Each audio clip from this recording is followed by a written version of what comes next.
Hello, welcome back to my channel.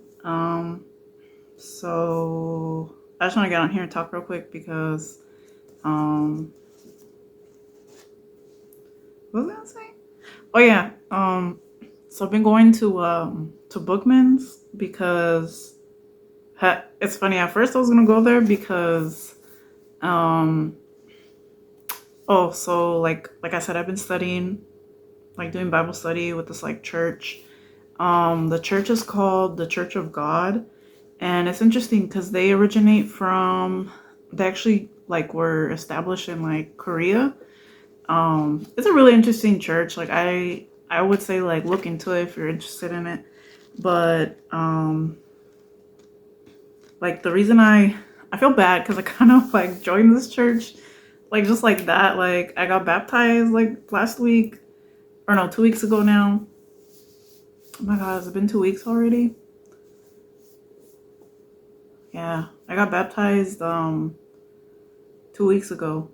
It's when I got baptized like almost a year after my freaking accident. It's so crazy. But I did want to get baptized because, like, to be honest, like I've been wanting to get baptized for a while because, like, to me, like I don't know, I'm still trying to figure out like, you know, my I guess like I don't know like I want to say like religious identity because it's like, I was raised Catholic and I have a very like, I'm trying to heal my relationship with God, but also trying to heal my relationship to like other things and also to like myself. Like, I don't know, it's a weird thing to say. But anyways, yeah, like I kind of jumped into this church, like, and like I'm buying like a Bible. I have to buy like a study book, or not a study book, like a song book that they have because they have like songs, and like I kind of like the songs. The songs are kind of like nice and calming, and everybody in my church is like really nice, but the thing about like religious groups is like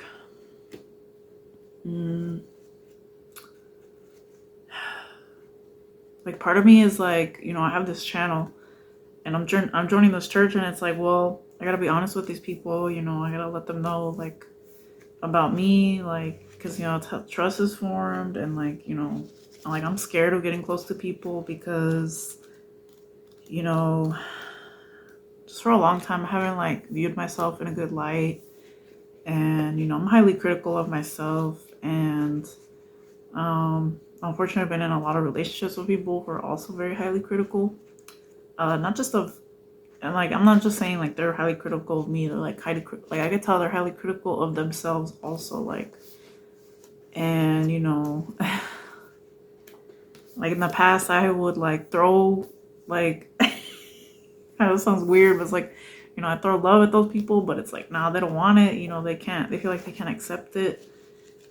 And then like, yeah, I don't know. Like I had to get away from those people. Like they're not bad people. It's just, they, yeah, like we just didn't mesh. Sometimes it happens like that.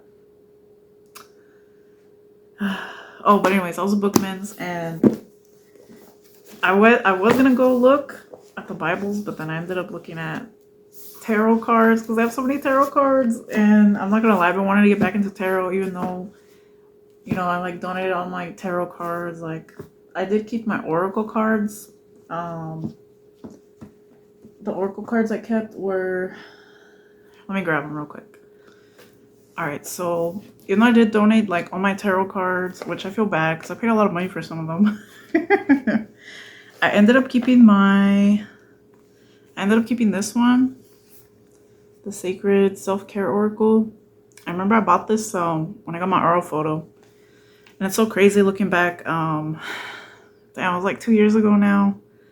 I remember when I got my oral photo, the lady who like interpreted it, she was like there's a lot of activity in your sacral and your throat, but it's like it's like muted, so it's like you're holding it back, and I'm like, damn, like she could read me like a book. Like I was like, damn.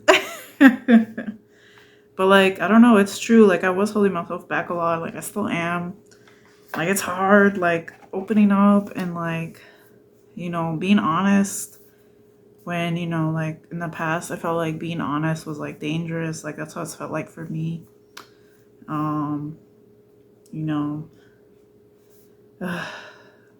yeah, I don't know. I'm like still working on it, but yeah, these Oracle cards have helped me. I also have this one still that I bought, Prism Oracle. I think I got this on Amazon. But I've seen people use this a lot. Like I love this. It's just like, kind of like feelings, and it kind of like gives a little explanation about the feelings. So, and it's color. I love color. So, and then when was it? Well, Tuesday, because I had Tuesday off. Yeah, I went to Bookman's and I was like, yeah, I'm gonna look at the Bibles. But then I started wandering, and they had so many tarot cards and oracle cards. I was like, let me just look. Like, I'm just gonna look. And then 2 decks called out to me that I ended up buying. The first one is this Wilderness deck. Oh my god, this like spoke to me. And also the number 13, like the number 13 is like really significant to me right now. Like I'm considering it like a lucky number. I know it's a weird thing to say, but it's like 13, the number 13. When I was 13, oh man, when I was 13, some stuff happened, and it wasn't horrible stuff, but like I was young, and I just felt like I didn't have a safe place to like talk about my feelings, so I just bottled everything up, and like I really spent a lot of time on myself when I was like 13 and 14. And like, yeah, I'm feeling that way again. Like these feelings come up every once in a while. And like I have to deal with them. And, like I never felt safe talking to my parents. Like, even though my parents provided for me and like they encouraged me to like do things that I liked, I always felt like,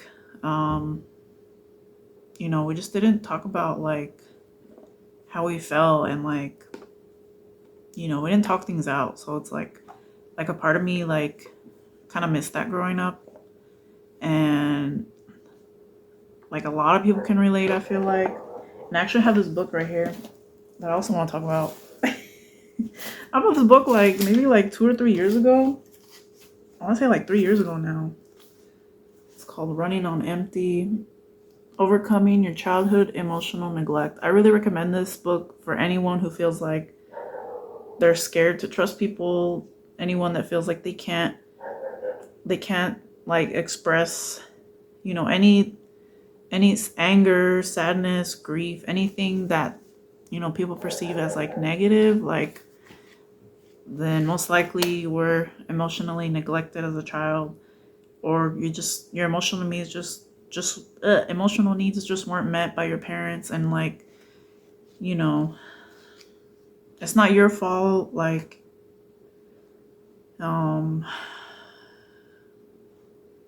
yeah, I don't know, but anyways, let me read this because I kind of opened this randomly yesterday, and like every time I open it and I read it, it's like, oh my god, yeah, that's me. Like I randomly open it to like this page, like chapter 4. And chapter 4, it says Cognitive Secrets: The Special Problem of Suicidal Feelings. And this is a good book, but let me read this real quick. It's like the last part of this last chapter. It says, Henry David Thoreau said, "The mass of men lead lives of quiet desperation." I am convinced that he was referring to the legions of people who are wounded in childhood without being able to recognize, label, or grow beyond it. It is my sincere hope that this book will allow you to see the remnants of this within your own life and to summon the courage to conquer your own emotional neglect. And I gotta I'm like reading this like random, like I randomly open it and I read it, but this is one of the books I'm trying to get through. Like it's hard, like I don't want to be like I try not to focus on it too much, because then I kind of end up like spiraling out and like, shaming myself, saying, oh, I should know this, I should be doing better, I should be doing this, that. But it's like, no, like I'm still learning. Like I don't really know how to put this into practice yet. Like, Like, I'm still scared, even though I'm technically in a better environment than I used to be. Like, it's still scary because this isn't something that I'm used to doing with my family. Like I'm okay like talking with my mom or my sister, but it's like, I don't know. At the same time, it's like, oh, I don't know. I don't want to say anything. I don't want to burden them. I don't want them to feel bad. Like, I don't want them to feel obligated to like do all this stuff for me. When really, it's like, no. Like, I just need to talk to someone sometimes. But it's like, at the same time, I don't want to be like just venting and like saying all this stuff like just to say it. Like, I need to like, I don't know. It's like I need to find a way to express myself comfortably. I don't know, but. Yes, like decks like this really helped me, like, and I actually pulled a card this morning. I pulled 2 cards actually. The first one is this one, Underworld. It says, "It is time to retrieve yourself from exile and claim your holy gifts." Like the picture. Like, this was me, low-key. This is me like last year, like,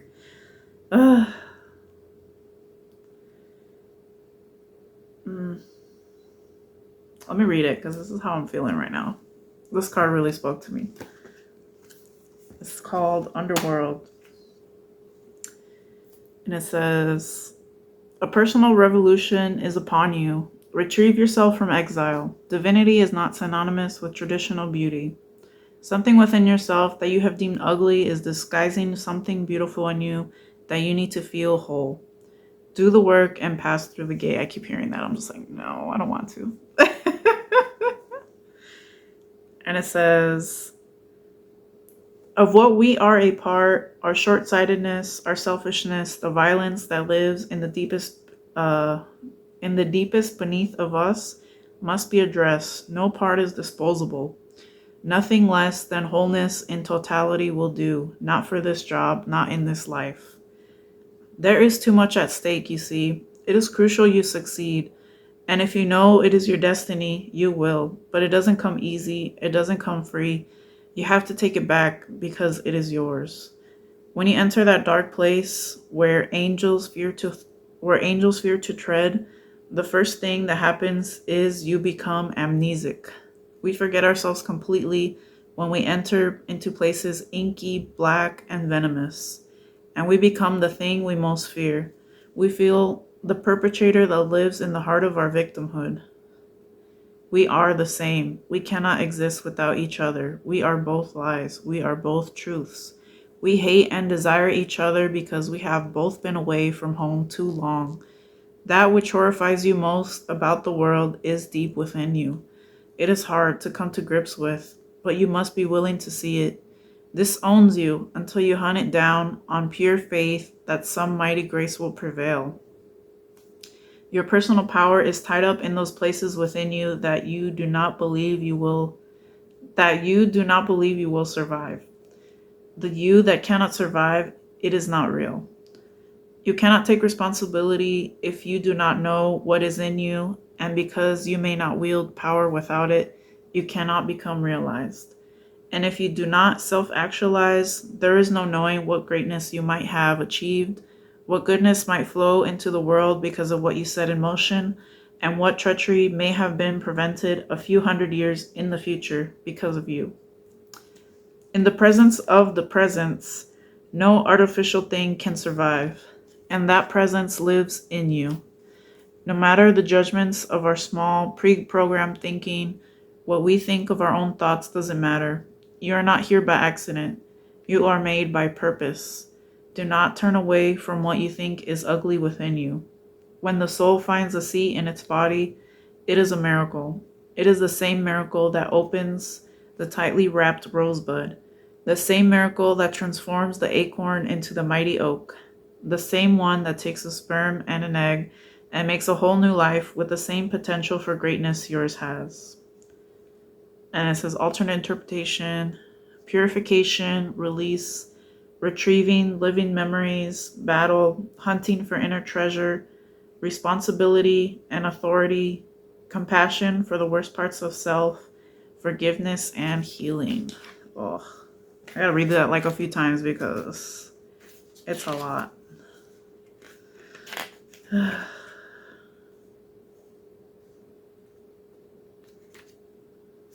Yeah. And then the other card was Myth of Helplessness. You do not need to be rescued. You are more empowered than you realize. I like the picture.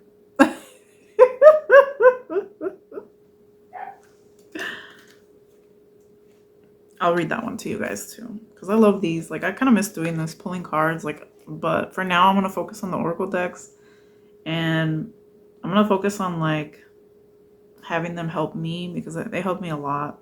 And I'll get to the other deck in a minute. This is the other card I pulled, but it says Myth of Helplessness. Wild wisdom at a glance. You do not need to be rescued because you are not stuck, trapped, or weak. A belief in the myth of helplessness is preventing you from seeing solutions. A fear of moving forward is all that truly holds you captive. No one is coming to save you, but it is not because you are unloved. To the contrary, you are so revered, so adored, so magnificent, that to send you to a savior would be to destroy your opportunity to become what you are in truth. It is time to realize yourself fully in the glory of your divine humanity. If you were not required to save yourself, you would not know what it takes. Your compassion would be shallow, your eyes would be dull and cloudy, and your strength would not hold out. You do not need the white knight. You are a wild horse racing in the wind. Oh, I like that because in the picture, you can see the horse. You do not need the holy man. You are already holy. You do not need the medicine. You are the medicine. You do not need magic. You are a living miracle. You do not need acceptance. You are loved and adored beyond measure. You do not need courage. You need faith. Oh man, I know that's true for me. That's why I joined church. Like how they say if you're scared, go to church.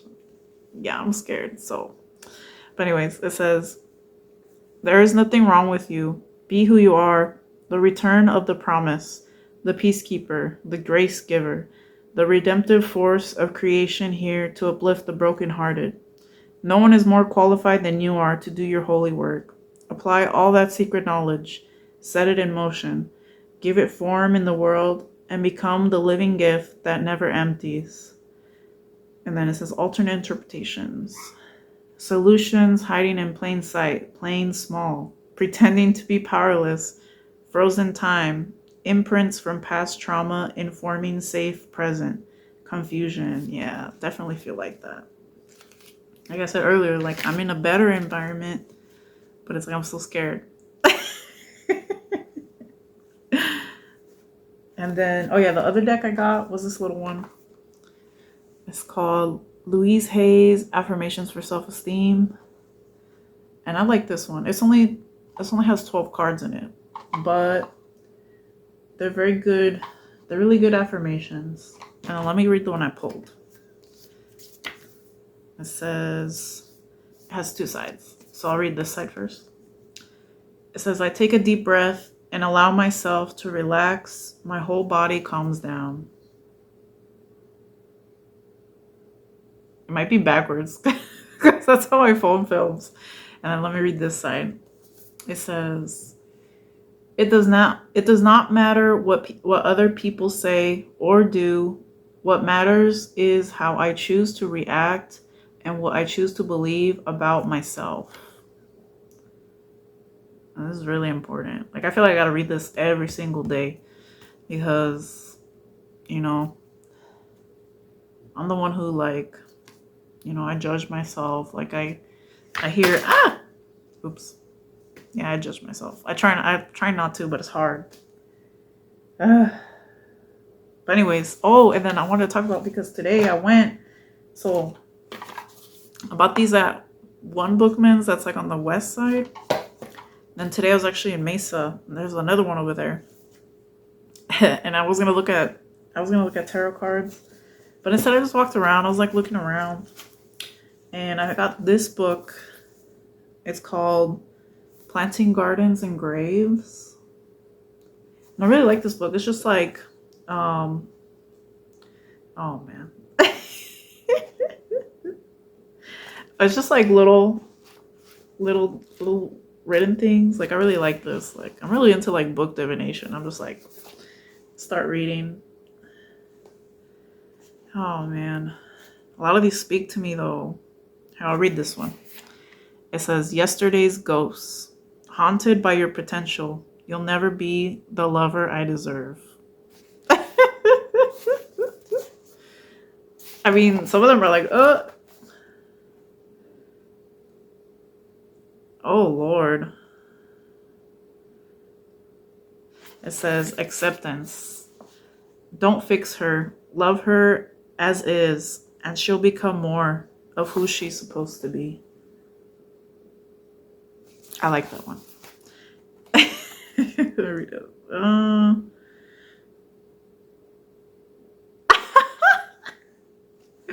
Oh no. I'm not gonna lie, these hurt. Oh. Yeah, these hurt. I'm not gonna read that one out loud.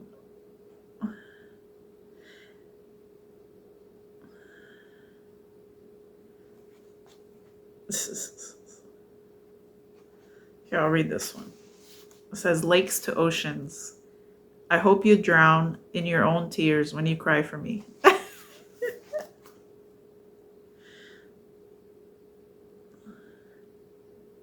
Oh, Lord. Okay, these are getting more explicit. I can't read these out loud. It says, more than, perhaps you left because I deserve more.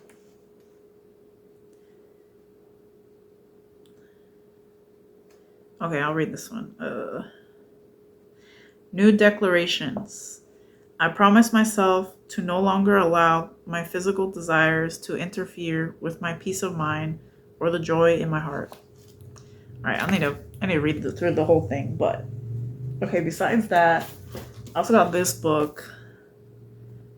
I'm like kind of embarrassed. I gotta get over it though.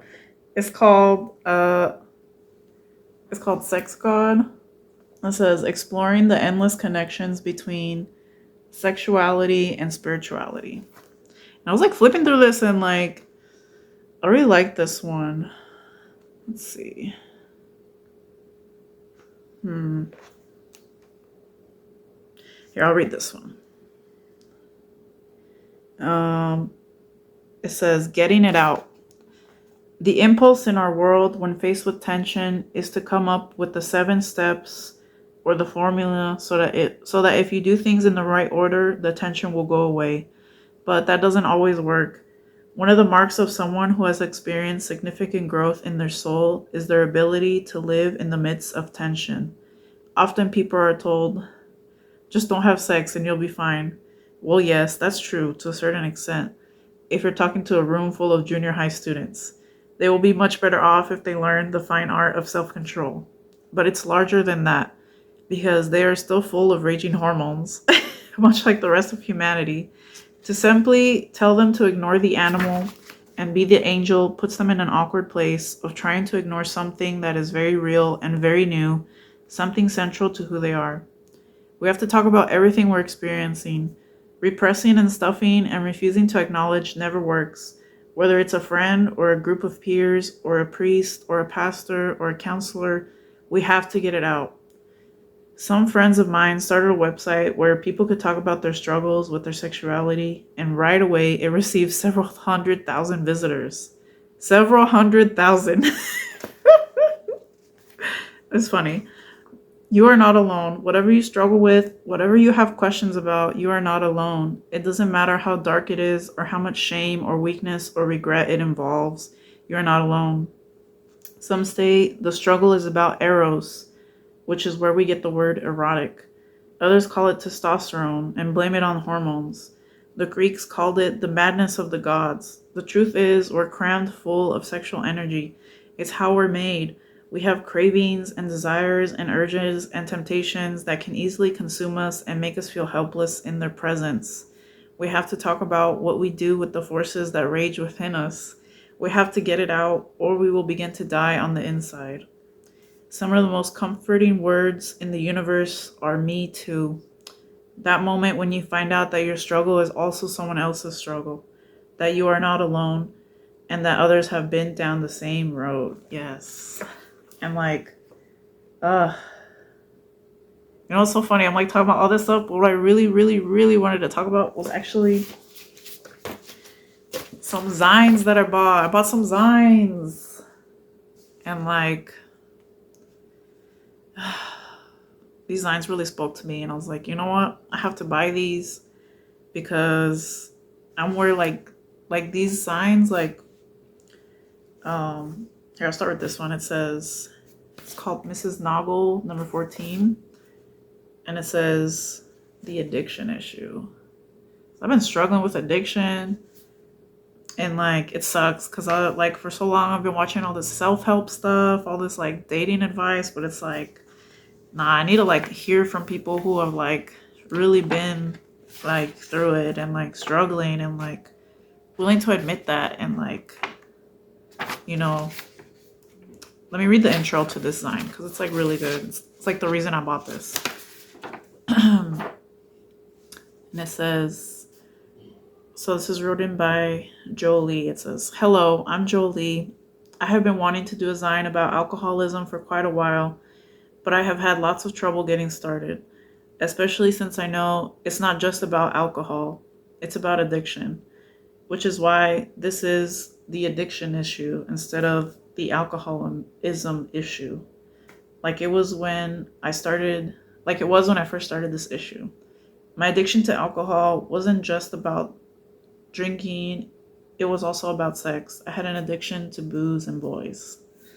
And like I can relate because, well, I don't drink. Well, I do drink, but I smoke more. But still, it's like the same. It was an addiction. And it says, alcoholism runs in my family. So before I started drinking, I refused to have anything to do with alcohol or drugs because of all the bad things that happened to family members in the past. I can't say that I was ever a full-fledged alcoholic, but I have had my toe on the line many times. But I can say that I abused alcohol for many years, and in all honesty, it wouldn't take much for me to fall back into that old binge drinking lifestyle, such as a death of a loved one or something else that I know I would have a hard time dealing with. I am one breakdown away from slipping back into that life, and that is scary. It's really scary that I have that knowledge, but also know there's not much I could do about it. I still drink sometimes, but I rarely get drunk. I don't drink to fill a void or just to get fucked up like I did when I was younger. Sometimes I just want a beer or I want to relax. I don't abuse it like I used to, and it's also no longer fun to me. Now that I'm older, I just get tired if I drink too much and I pass out in bed. But yeah.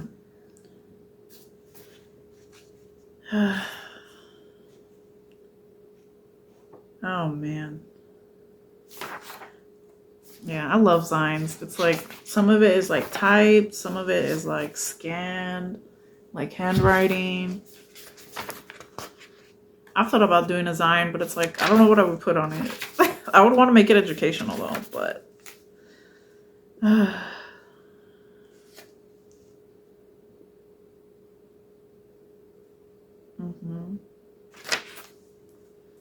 oh man. It's so good.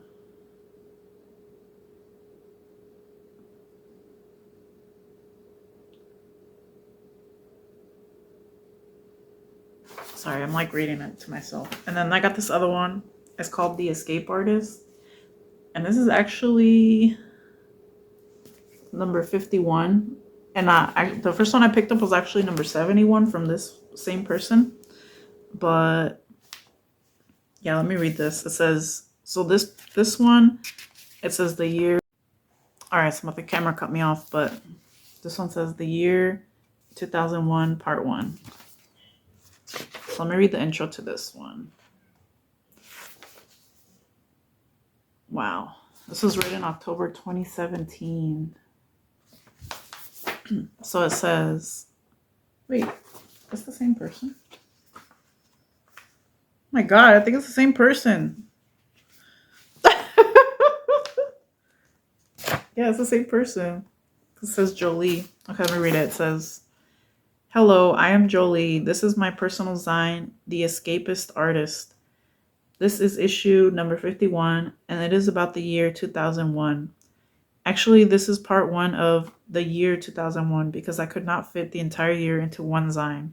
So the second part will be in the next issue. And they did have the next issue, so if I finish this, I might go buy the other one. But it says, it took me almost an entire year to do this sign. I would work on it and then put it aside, then swear I was going to finish it, but I would get sidetracked or just end up not wanting to do it, so it would go back on the back burner. 2001 was a very rough year. I was drinking a lot and I went through a few bad breakups, and it took me a while to get over it and get back on track. So that's what this zine is. Journal entries and explanations and pages from my old per zine, Babelicious. I think per sign is a personal zine. So it's like personal sign. Anyways, just in case you don't know what that means. Yeah, her old zine was called Babelicious. And it says, I hope you like it or can relate to it in some way and it helps you somehow. It says, thank you so much for reading this zine.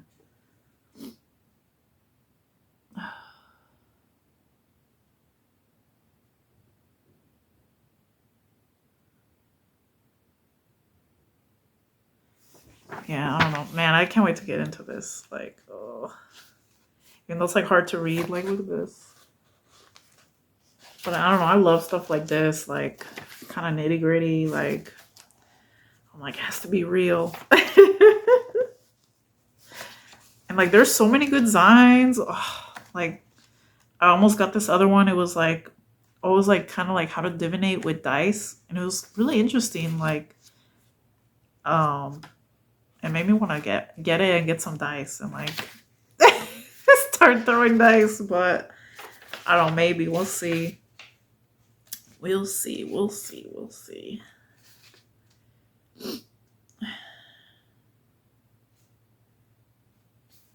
Yeah, anyways, I just want to share that because these zines, like my current inspiration right now. We'll see.